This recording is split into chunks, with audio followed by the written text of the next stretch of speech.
Crypto दुनिया एक बार फिर बड़े झटके से गुजर रही है। साल 2025 की सबसे बड़ी क्रिप्टो गिरावट ने मार्केट को हिलाकर रख दिया है। बिटकॉइन 7 महीने के निचले स्तर पर पहुंच गया है और इस गिरावट में पूरे क्रिप्टो मार्केट से $1 ट्रिलियन से ज्यादा की वैल्यू गायब हो गई है। जबरदस्त सेलिंग, लिक्विडेशन और कमजोर मैक्रो संकेतों के बीच छोटे से लेकर बड़े निवेशक तक सभी दबाव में हैं। हालांकि एनवीडिया के दमदार आउटलुक ने आज एशियाई बाजार में बिटकॉइन ने थोड़ी रिकवरी दिखाई, लेकिन गिरावट का डर अभी खत्म नहीं हुआ है। आज के इस वीडियो में हम समझेंगे इतनी बड़ी गिरावट क्यों हुई, बिटकॉइन आगे कितना और गिर सकता है और क्या अब रिकवरी की कोई उम्मीद है। चलिए शुरू करते हैं। नमस्कार, मैं हूं सौरभ दीक्षित और आप देख रहे हैं बिस्तक।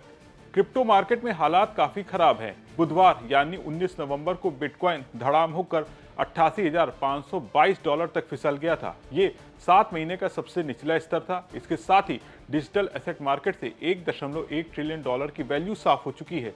रिटेल निवेशक, बड़े फंड सबके सब भारी दबाव में हैं। कई डिजिटल एसेट ट्रेजरी फंडों के प्रीमियम खत्म हो चुके हैं, मतलब निवेशकों को डबल मार पड़ रही है।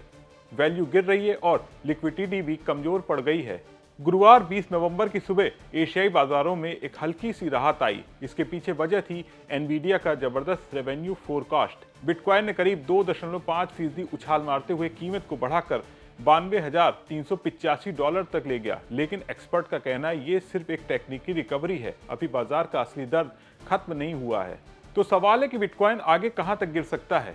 क्रिप्टो ट्रेडर्स 3 बड़े सपोर्ट लेवल पर नजर बनाए हुए हैं। पहला लेवल है $85,000, दूसरा $80,000 और 2025 का लो $74,425 जो अप्रैल के टैरिफ क्रैश में बना था। अगर बिटकॉइन इन स्तरों के नीचे जाता है तो मार्केट में और गहरी गिरावट देखने को मिल सकती है। यानी खेल अभी खत्म नहीं हुआ है और नीचे का रास्ता भी खुला हुआ है।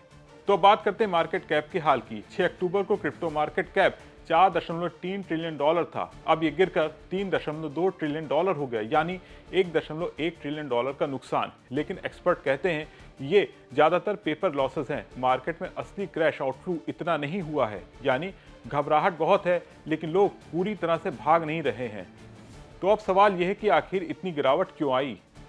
10 अक्टूबर को बाजार में भारी सेलिंग हुई थी। इस दिन $19 बिलियन की लेवरेज पोजीशन साफ हो गई। इसके पीछे 3 बड़े कारण जुड़े थे। मार्जिन कॉल्स, जिन लोगों ने उधार लेकर ट्रेड किया था उनकी पोजीशन जबरन बंद हुई।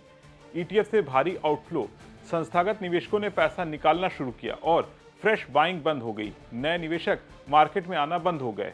इन तीनों ने मिलकर कैस्केड इफेक्ट पैदा किया, मतलब एक गिरावट ने दूसरी बड़ी गिरावट को जन्म दिया और मार्केट लुढ़कता चला गया। बिटकॉइन की 2025 की रैली 2 वजहों से चली थी, फेड के रेट कट की उम्मीद और बड़े संस्थागत निवेशकों की एंट्री। लेकिन दोनों ही ट्रिगर्स अब ठंडे पड़ चुके हैं। इथेरियम यानी ईथर भी इस क्रैश से बच नहीं पाया। अगस्त में करीब $5,000 तक पहुंचने के बाद अब ये $3,000 के नीचे आ चुका है। 2021 का हाई भले पार किया हो, लेकिन अब लगभग पूरा फायदा मिट गया है। कुल मिलाकर ये क्रैश सिर्फ बिटकॉइन के गिरने की कहानी नहीं है, ये पूरे क्रिप्टो इकोसिस्टम के कमजोरी का संकेत है। आप क्या सोचते हैं, क्या गिरावट अभी खत्म हो गई है या फिर असली क्रैश अभी बाकी है? कमेंट करके अपने विचार जरूर शेयर करें। अगर आपको ये वीडियो पसंद आया हो तो इसे ज़्यादा से ज़्यादा लाइक करें, शेयर करें और बिजनेस जगत की तमाम बड़ी खबरों को देखने के लिए बने रहें बिस्तक के साथ।